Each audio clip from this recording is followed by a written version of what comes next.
Commonwealth ওয়েটলিফটিং চ্যাম্পিয়নশিপস 2025 এ মহিলাদের 48 KG বিভাগে সোনা জিতলেন ভারতের মীরাবাই চানু। আরভিএনএল এর সিএমডি হিসেবে অতিরিক্ত দায়িত্ব নেবেন আইআরএসই officer S C Jain.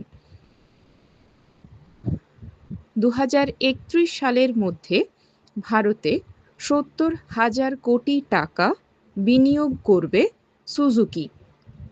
2025 world youth archery চ্যাম্পিয়নশিপস এ ভারত মোট 8টি পদক জিতেছে, যার মধ্যে 4টি সোনা, 2টি রূপো এবং 2টি ব্রোঞ্জ পদক, এবং মোট পদক সংখ্যার নিরিখে পদক তালিকায় দ্বিতীয় স্থানে রয়েছে ভারত। নায়ারা এনার্জি এর নতুন সিইও হিসেবে নিযুক্ত হলেন Teymur Abbasguliyev. Secession of the successful, the flight out of new India শিরোনামে বই লিখলেন সঞ্জয় বারু।